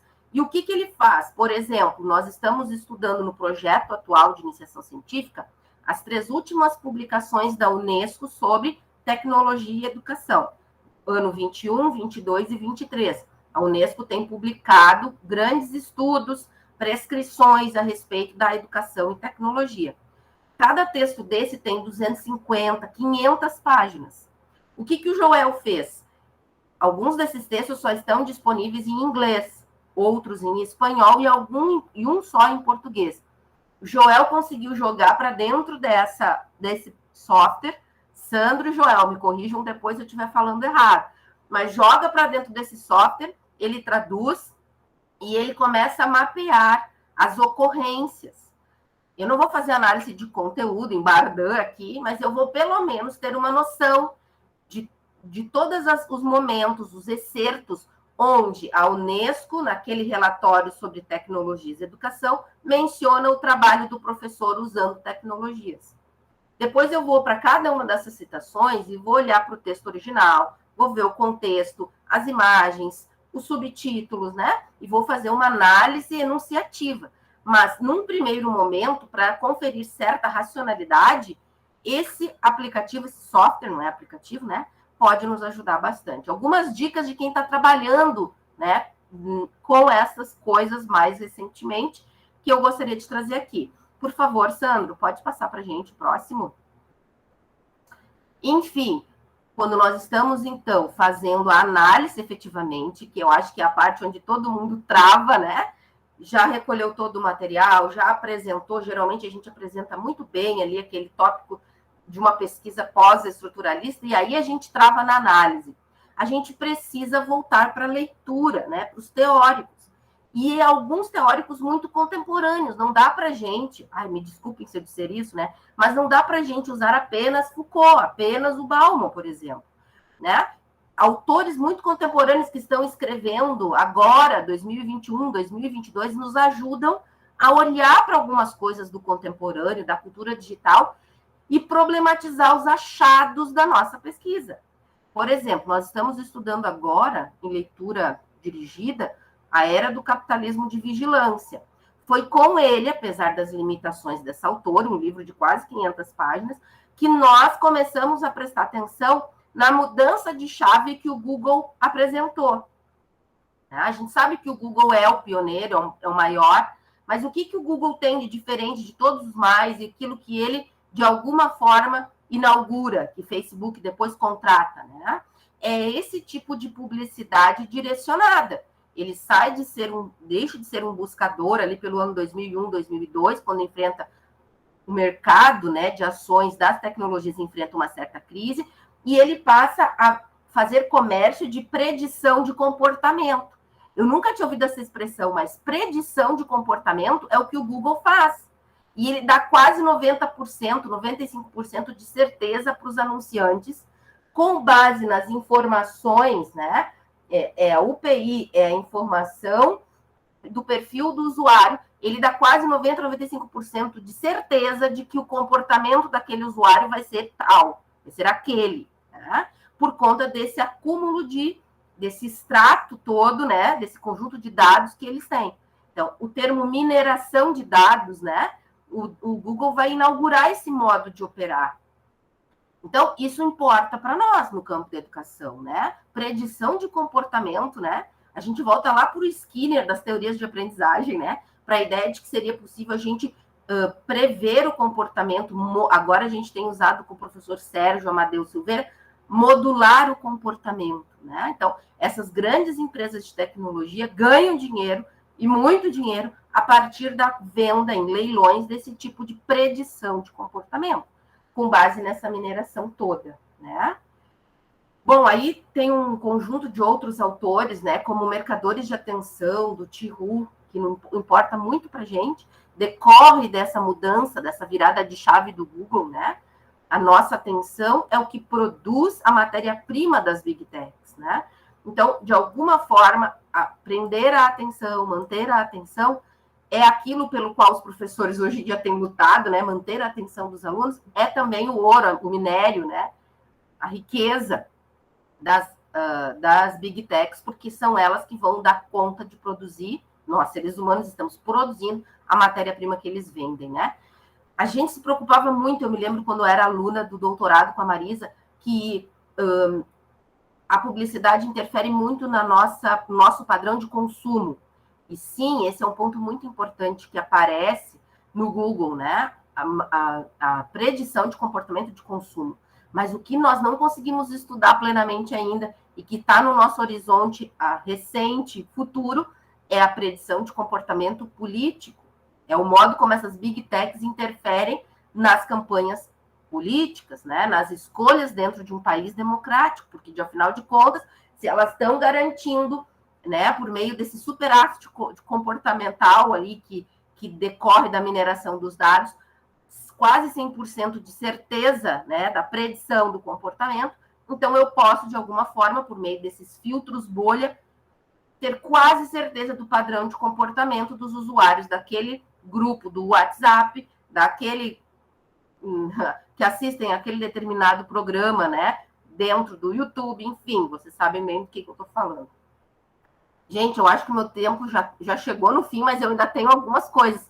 Pode passar, por favor, Sandro. Me avisem se eu ainda tenho 5 minutos, eu só preciso de mais 5. Tem mais 5, pode ir. Mais 5, tá bem. Técnicas de produção de dados. Professora, então a gente só trabalha com redes sociais? Eu trabalho muito com redes sociais, mas a gente tem visto trabalhos que tematizam a cultura digital, a tecnologia, e partem da produção de dados por meio de grupo focal. Por exemplo, o Matheus Velasquez, orientando a professora Fernanda Vander. Há pouco participei de uma banca em que ele trabalha com a noção de tecnodocência, e ele faz grupos focais, 3 encontros, e conversa com os professores sobre inovação, sobre tecnologia. Então, podemos gerar dados, né, empíricos para as nossas pesquisas utilizando o grupo focal. As reportagens desses grandes espaços de comunicação, como o G1, o UOL, são elemento riquíssimo para nós podermos entender a comunicação na cultura digital, né? Os questionários, as entrevistas, enfim, é um conjunto importante de materiais que podem gerar informações para que nós entendamos como é que estão se dando as relações dos professores, né, dos alunos no interior, mediadas por esses artefatos culturais digitais. É importante sempre lembrar que sempre que nós estamos envolvidos com pesquisas que sempre que nós propomos pesquisas que envolvem seres humanos, nós precisamos ou de um capítulo de revisão ética, uma sessão, ou submetermos ao comitê de ética. Vou dar um exemplo. O Anderson, meu orientando, que concluiu há pouco, trabalhou com postagens no Twitter sobre autolesão não suicida. Não precisava passar pelo comitê de ética, mas ele fez uma sessão de revisão ética e explicou que, por se tratar de um tema sensível, ele ia borrar todos os prints em que aparecia, que ele trouxe os prints, né, dessas postagens que envolviam sangue, cortes, excertos, não é, de pessoas que afirmavam a beleza do sangue, a beleza do corte. Ele sublinhou, taxou, né, tornou indisponível a informação de quem eram aquelas pessoas envolvidas naquelas postagens. Então, não é porque é público dentro da rede social, do Facebook, do YouTube, que nós podemos, né, nos sentir à vontade de expor, porque esses sujeitos, assim como nós, não se dão conta, né, de tudo que envolve a nossa presença e todos esses vestígios, esses rastros que nós deixamos nas redes sociais, na cultura digital. Último slide, por favor, Sandro. Acho que é o último. Sim, eu preparei uma listinha aqui das bancas, né, das pesquisas que eu fui nesse último ano, assim, para a gente entender o que os conceitos que o Sandro apresentou aqui têm gerado de trabalhos. Vou citar aqui o trabalho do Ademir Ribeiro. Ele olhou para os memes, está lá no repositório da UBRA. Ele olhou para os memes de um perfil que eu sigo, talvez vocês sigam no Twitter, chamado Coronel Siqueira. Ele brinca, né? Ele se apresenta como alguém que seria um militar, mas ele faz críticas ao governo anterior, ao governo bolsonarista. Então, por meio de memes, né, ele recolheu memes de um determinado período, surgiu um conjunto de enunciações que se repetiam e que o colega pôde nos apresentar. A Elisângela Madruga, que está aqui nos assistindo, participei da banca dela, estudou um jogo digital, um jogo importante, né? Que está presente em muitas casas dos adolescentes, até dos adultos, Minecraft, edição para professores. Né? Então, é uma edição desse jogo para professores. O que se aprende lá, né? Como é que se vive a docência lá? O que está posto sobre a docência lá? A Liara estudou o Dr. Google, a relação entre as perguntas que a gente faz para o Google, é câncer, vou morrer, né? Meu exame deu 200 de glicose. Como é que a gente se relaciona, né, do ponto de vista da saúde, com essas tecnologias? A Leandra, que está aqui, né, olhou para o empreendedorismo docente digital. Como é que o YouTube recruta professores por meio de uma intensa publicidade, né, inclusive de cases de sucesso, como o professor Nosner, para serem empreendedores. Enfim, um conjunto de pesquisas bem atuais, algumas ainda são só na fase de qualificação, que tem mostrado quão potente é esse tipo de pesquisa que parte, né, das premissas pós-estruturalistas, que olha para um conjunto de materiais empíricos decorrem da nossa relação com o digital e que apontam para modos de ser contemporâneo que envolvem, inclusive, o ser docente, o ser aluno. Eu acho que é isso. Terminei nos 5 minutos, passei 4, Marisa, me perdoe. A gente queria um tempo para conversar com vocês, né? Então, desde já, muito obrigada pela oportunidade aqui de apresentar essas conversas para vocês. Muito obrigada, Andressa. Tua fala foi uma beleza. Acho que está todo mundo empolgado aqui com essas discussões. E, enfim, Estou aprendendo muito, confesso que já são discussões novas para mim, apesar de eu identificar as nossas, vamos dizer assim, o nosso quadro referencial, né, a nossa matriz de inteligibilidade presente, né, nessas exposições que vocês fizeram, mas realmente os focos temáticos são bastante novos, desafiadores, instigantes e, para mim, até certo ponto, assim, assustadores, não só pelas habilidades tecnológicas que preciso ter para acessar esses materiais, essa materialidade cultural que hoje se apresenta para nós, né? Mas também pelas questões éticas implicadas nessas temáticas, né? O que é impressionantemente assustador, eu acho, né? Bem, muito obrigada, Andressa, muito obrigada, Sandro, foi uma maravilha ouvir as falas de vocês, e agora, então, nós estamos abertos para as pessoas que quiserem fazer, não necessariamente perguntas, mas comentários, levantar pontos para discussão, e perguntas também, claro, né, esclarecer alguns pontos das falas, estamos abertos aqui e disponíveis para isso. Acho que anteriormente tinha uma pessoa que havia levantado a mão, eu não sei se vocês chegaram a ver, Sandra, não sei se ela quer manifestar oralmente, se não tem uma... Simone. Então, boa noite. Primeiro, parabéns pela apresentação de vocês. E, professor Sandro, eu tenho observado muito nas redes sociais dois pontos assim, que têm me preocupado bastante. Primeiro, é um uso pejorativo da profissão do professor.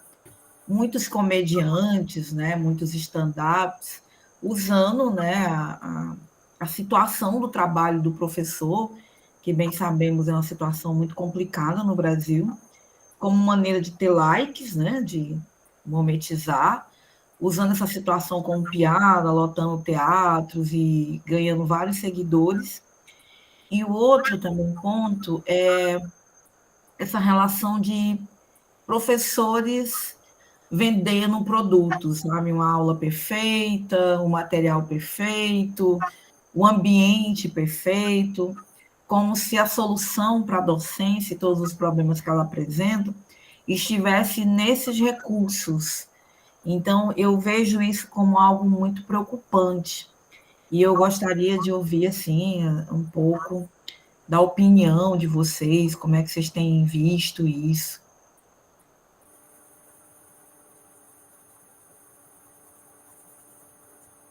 Bem, posso. Eu não sei, acho que vamos fazer mais uma rodada. Pode ser, acho que talvez possamos fazer mais uma rodada. Tem uma pergunta já no chat da Elisângela. A minha questão, vou ler a pergunta, a minha questão para vocês é a seguinte: está acontecendo uma discussão entre o Elon Musk e o Supremo Tribunal Federal. Qual a opinião de vocês sobre uma possível censura das Big Techs? Se seria uma solução para frear um certo espraiamento das tecnologias, especialmente na educação? Se alguém tiver mais perguntas, podia fazer agora e a gente organiza uma sequência de respostas. Caroline levantou a mão. Oi, boa noite. Primeiro, muito obrigada pela fala de vocês, assim, eu acho que a gente tem sempre bastante a aprender, parabéns. Eu peço desculpas por não ligar a câmera, mas eu estou com uma questão no olho, então melhor não. Mas queria comentar sobre uma bióloga que está fazendo bastante vídeos no YouTube, no TikTok, que é a Mari Krieger. Não sei se vocês já viram. Ela cita o trabalho dela como edutenimento. Inclusive, está aí um novo nome para vocês colocarem como palavras para buscar. Mas esses tempos ela foi na escola onde eu trabalho para falar com os alunos do ensino médio sobre a profissão dela. E ela comentou que muitas pessoas questionavam se ela iria trabalhar como bióloga novamente. E ela, mas eu trabalho como bióloga, só que eu trabalho com a divulgação científica dentro da área da biologia. E aí ela trouxe muito essa questão de desmentir as gominhas perfeitas, desmentir aquilo que os youtubers, né, os influenciadores, ditam como verdades, como soluções mágicas, assim. Então, acho que está crescendo também esse outro lado, mas ainda o algoritmo não entrega para todo mundo que deveria, né? Sandro e Andresa querem responder agora? Poderia ser, quem sabe, né? Para depois a gente dar continuidade. Sim. Eu vou só mencionar, Sandra, para eu não esquecer, que eu deixei ali o Instagram da professora Maria Cláudia da Ligna, que é egressa dessa linha dos estudos culturais, e ela tem feito uso do Instagram, de podcasts, para tensionar, para problematizar justamente esse riso, esse deboche sobre a docência. E ela fez um dos últimos podcasts dela, está iniciando ainda, ela é como nós, pesquisadora, orientadora de mestrado, doutorado, mas ela resolveu usar as redes sociais para jogar no jogo das Big Techs, né? E ela escreveu um livro maravilhoso, Nós, da Docência, vocês já devem conhecer, e ela fez um dos últimos podcasts dela, foi sobre isso, um manifesto docente que repudia esse tipo de deboche, de riso, né, de programa de auditório que toma das mazelas, das tristezas, dos nossos dilemas como objeto de entretenimento. Então, sigam o perfil dela até para aumentar o algoritmo, né, melhorar a divulgação do trabalho dela.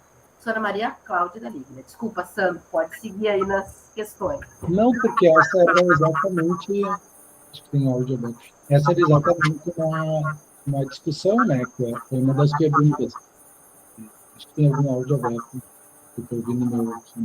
Acho que é do Maurício, vocês conseguem. Ah, tá. Obrigado. Eu estava escutando a minha voz. Mas para a gente ver o quão paradoxal isso está se transformando, né? Pensar, por exemplo, nessas últimas notícias que Estado do Rio Grande do Sul, algumas escolas municipais e estaduais, desculpa, Rio de Janeiro e São Paulo estão proibindo o uso de aparelhos celulares em sala de aula. Eu acho que isso é um primeiro movimento disso que a gente está vendo também, né? Não sei se vocês já ouviram falar desses... Tá.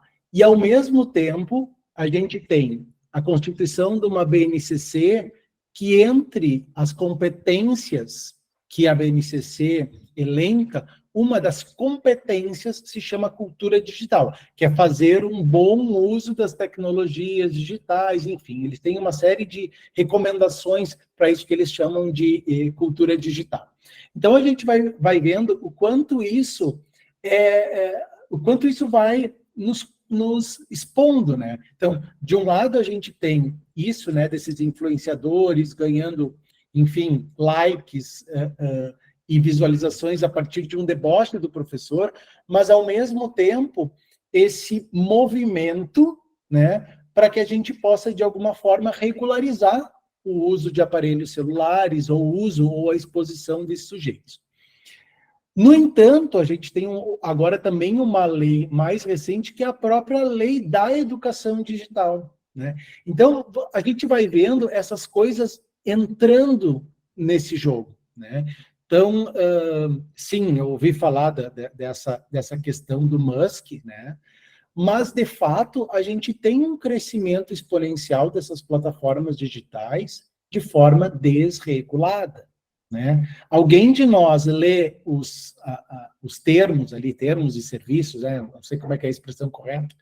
Não, provavelmente não, porque ela não foi feita para a gente ler, ela não foi feita para a gente compreender, né? Mas sim, quando a gente coloca que a gente aceita que parte dos nossos dados sejam compartilhados, e sejam compartilhados de uma determinada forma, né? Então, a gente sabe que, bom, nós estamos... De que forma o algoritmo vai capturar essa nossa jornada? Esse nome da jornada é Jornada de Estudos Culturais. Eu não sei se vocês daqui a um pouco já não vão receber no e-mail convites para cursos à distância de educação na era digital, né? Provavelmente sim, né? Por quê? Porque esse nosso curso de extensão, quando a gente sinaliza e intitula ele como algo que vai tratar das tecnologias digitais e educação, onde a gente tem a maior probabilidade do algoritmo operar é de cursos à distância. Então, é provavelmente que a gente receba, que muitos de vocês recebam comunicados, né, de ofertas de curso à distância e assim por diante. Eu não sei, eu quer comentar, vou te deixar, Andressa, desculpa. Elis, sempre vai haver resistência por parte das plataformas, né? Quando a gente estuda a organização do Google, por exemplo, e a forma de funcionamento, a gente vê que uma das questões mais importantes era o silêncio, o segredo, né? O tom acinzentado daquilo que eles fazem. Então, com certeza, eles vão resistir à regulamentação, eles vão fazer ameaças, né? Enquanto em alguns países da Europa essa regulamentação já está andando, aqui no Brasil a gente tem ainda algumas dificuldades. Discursivamente, né, se aposta nessa ideia de que a gente perderia a liberdade de escolha, quando, na verdade, nós já damos o nosso direito de escolha para o Google, para as plataformas. Quando nós informamos, eles começam a escolher por nós, eles decidem por nós o que nós vamos ver, o que nós vamos ouvir, né? Então, não é que a gente não tenha privacidade, nós demos o nosso direito, nós cedemos o nosso direito à privacidade para eles, nós cedemos o nosso direito de escolha para eles. Então, é óbvio que vai haver resistência, ameaça, né? Mas eu acho que a gente precisa, sim, se informar sobre isso, mas ficar ao lado daquilo que é a regulamentação, né? A oficialização dos processos, dos procedimentos, porque para eles é vantajoso o acinzentado, o segredo, né? Existe uma série de assinaturas que eles fazem com quem trabalha lá dentro para nada ser divulgado, para nós não termos essas informações, né? Enfim. Eu só queria acrescentar um pouco que aquilo que aquele filósofo italiano Vattimo dizia, né, que a sociedade se tornou transparente, isso permite olhares de todos os lados. Eu acho que isso é verdadeiro, mas, de fato, essas plataformas estão conseguindo controlar esses olhares, né? Quem pode olhar, quem pode falar, quem pode dizer as coisas, porque a gente fica interditado por muitos desses caminhos. Por isso eu sou a favor da regulamentação, eu acho que tem que haver regulamentação, sim. Nem tudo pode ser permitido, né? E a primeira coisa que eu faria é exigir que aquelas coisas que a gente dá consentimento ali fossem expressas num mínimo de palavras, uma página, por exemplo. É um absurdo a gente ter que ler 50, 60 páginas para poder entrar num site, numa plataforma, enfim, adentrar qualquer um desses lugares, né, que existem na internet. E só que isso é uma tarefa gigantesca, né? Porque a gente não está lidando com simples pessoas, a gente está lidando com um poder, com poderes enormes, né? Então, imagina um poder que discute com o Supremo Tribunal de um país, né? Uma pessoa, né? Dona de um poder desse tamanho. Então, isso é assustador também, eu acho, né? Mas, enfim, o nosso papel como pesquisadores e educadores é justamente isso, ajudar a enxergar essas coisas. Agora, só vou fazer mais um comentário, que eu não consigo ficar muito quieta, mas o que eu percebo é como se ampliou, né, com os estudos que se faz, não só nos estudos culturais, mas na área da educação, acho que foi principalmente dos estudos culturais, como se ampliou a ideia de lugares de educação, né? Impressionante, quer dizer, em todos os lugares hoje, né, principalmente nesses espaços, né, digitais, em todos os lugares há uma tentativa e um esforço e milhões de estratégias para controlar a conduta dos outros, para dirigir a conduta dos outros, para, de certa forma, encaminhar as pessoas por um caminho ou por outro, por algumas opções e não outras, com justificativa, com argumentos, com atrativos, né?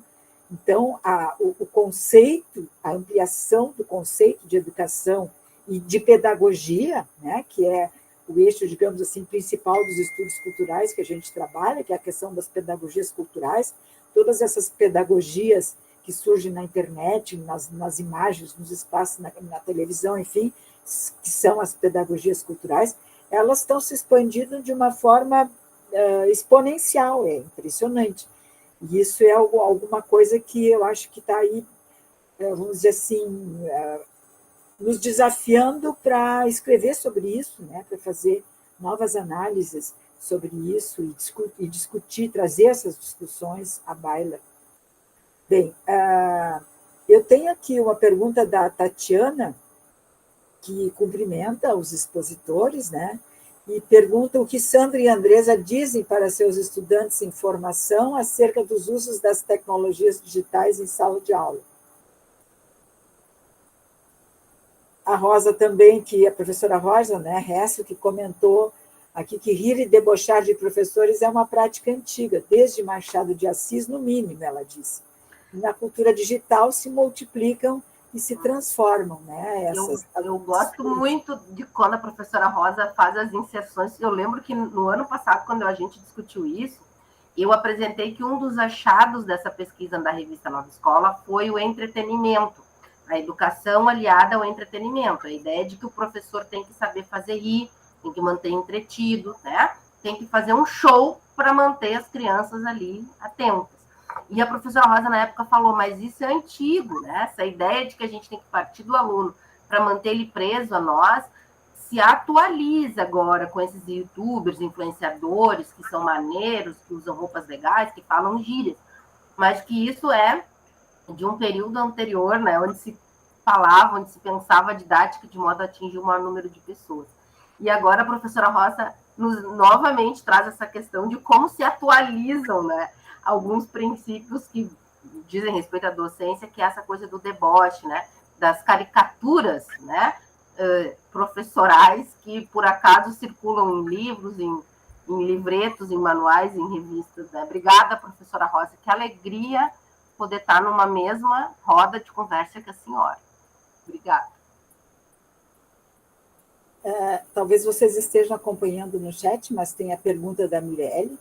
Sandro, você não acha que uma regularização também seria unilateral, no sentido de priorizar a norma imposta pelos Estados Unidos e União Europeia, como, por exemplo, estão tomando frente à proibição do TikTok? E um outro, Agnaldo, que pergunta, Agnaldo Gonçalves, professor Sandro, você é a favor do uso do celular na sala? Aí, Sandro, responde essa aí. Bom, essas perguntas não são perguntas do nosso campo. Mas eu costumo dizer que sim, né, o uso do celular ele tem sido cada vez mais problemático. Problemático no sentido de, muitas vezes, a gente não tem acesso ao que aquele aluno está fazendo de fato, né? Ele pode estar, sim, consultando algo sobre o que eu estou falando, sobre, enfim, algum conteúdo da nossa aula, mas muitas vezes eles estão ali simplesmente, né, seus WhatsApps, fazendo... Então, eu acho que sim, que deve haver algum tipo de regularização, tá, quanto aos usos dos celulares em sala de aula, mas, ao mesmo tempo, é isso. Eu enquanto professor, hoje, em uma era não tão analógica, né, eu gosto também de ter a oportunidade de colocar um QR Code e fazer um determinado jogo, né, ou qualquer coisa que possa também estimular outras formas de aprendizagem, né? E eu estou falando mais do campo pedagógico.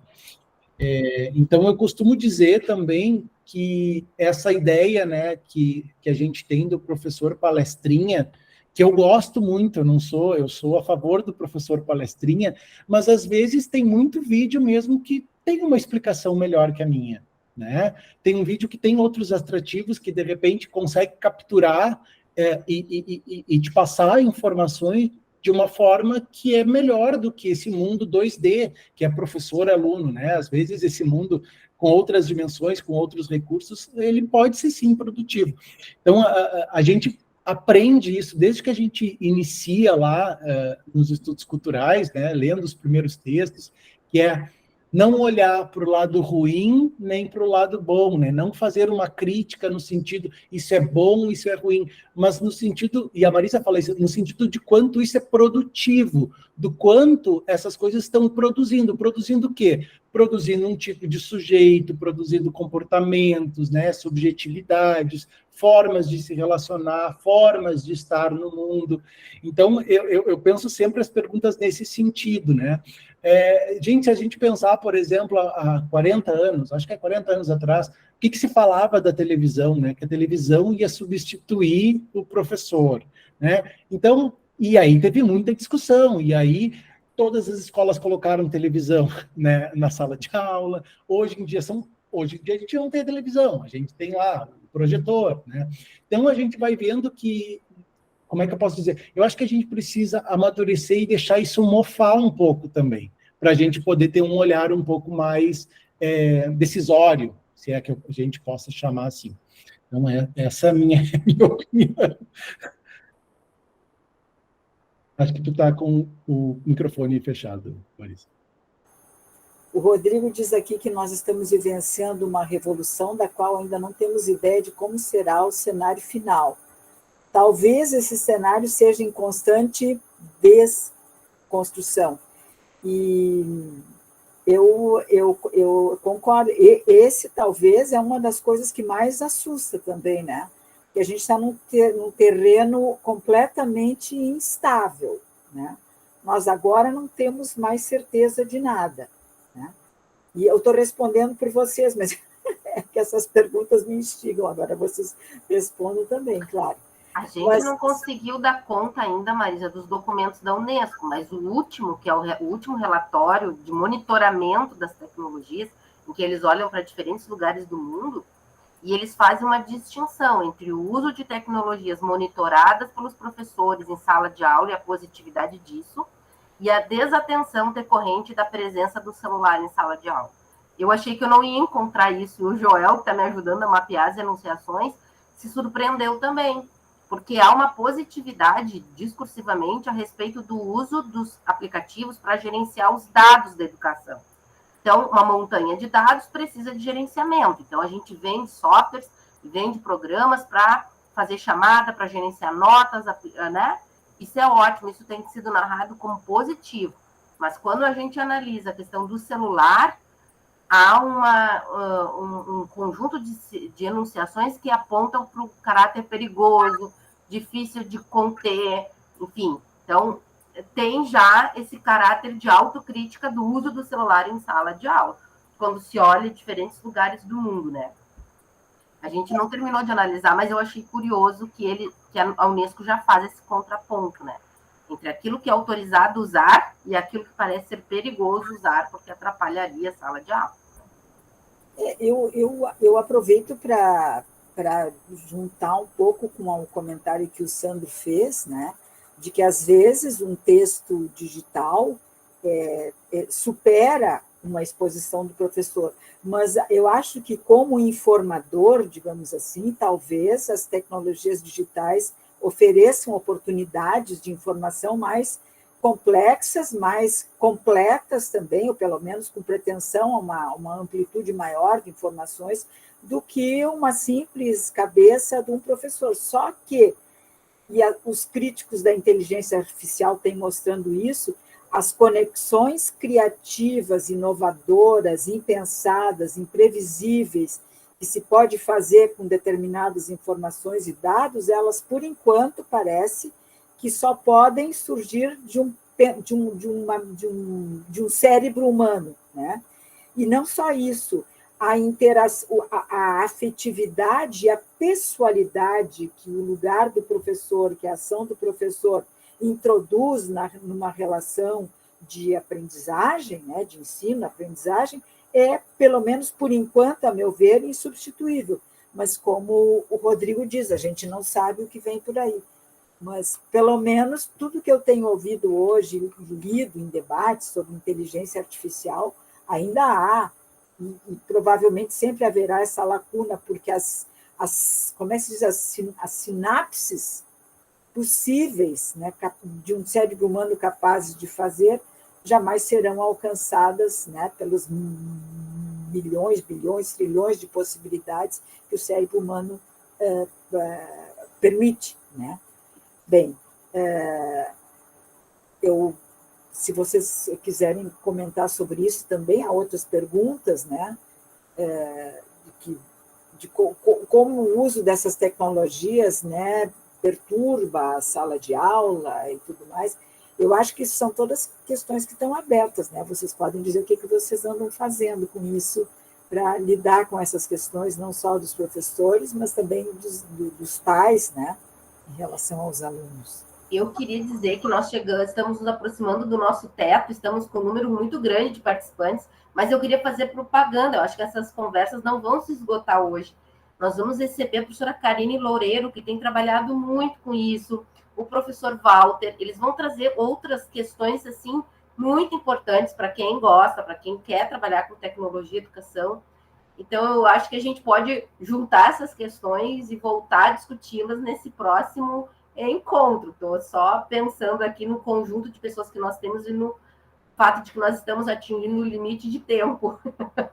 Mas, Sandro, fica à vontade. Eu estou de acordo, acho que essas são as palavras finais mesmo. Muito obrigado, Andressa, assim, e de fazer o convite, né? Por exemplo, a própria ideia do chat GPT não deu tempo da gente abordar aqui, né? E, de alguma forma ela vai ser abordada lá pelo professor Walter, enfim. Então, acho que a gente pode deixar também essas discussões para as próximas jornadas, que vão continuar trabalhando com algumas dessas questões. Não sei, Marisa, se tu queres fazer o encerramento, a Vivi já colocou ali o formulário de avaliação, mas eu já agradeço. Eu, como mediadora, sou terrível, porque eu entro na discussão e aí eu já me esqueço o que eu estou fazendo aqui, mas é verdade, vocês têm razão. Nós estamos completando o nosso horário, nós queremos cumprir tanto o horário de encerramento, às 21h30, como gostaríamos de iniciar o próximo encontro lá no dia 6 de maio, né, às 19h30, né, porque vocês já viram que a temática é muito desafiadora, muito instigante, a gente também está desbravando, né, um território que é bastante novo, né, para nós, e eu queria dizer que é muito importante a gente ter esse grupo para poder discutir essas coisas. Eu quero agradecer ao empenho e ao entusiasmo desse grupo de organizadores aqui das Jornadas de Estudos Culturais em Educação, agradecer aos palestrantes da noite de hoje, né, nossos dois colegas aqui, a Andresa e o Sandro, e agradecer também às intérpretes que tornaram possível a participação nas jornadas dos alunos com deficiência auditiva, né, o que é bastante importante, quer dizer, se torna mais acessível também as nossas discussões, os nossos debates. Acho que podemos encerrar. Muito obrigada a todos, muito feliz por termos tantos participantes até essas horas e muito feliz por dar continuidade às nossas jornadas com tanta participação de pessoas de vários lugares do país. Nós temos universidades do Nordeste ao Sul, passando pelo Sudeste, pelo Centro-Oeste, que estão se integrando, né, às nossas discussões. Isso é muito bom. Então, boa noite a todas e obrigado a todos. Até a próxima, que é no dia 6 de maio, quando o tema é Cultura Digital e Política na Educação Básica.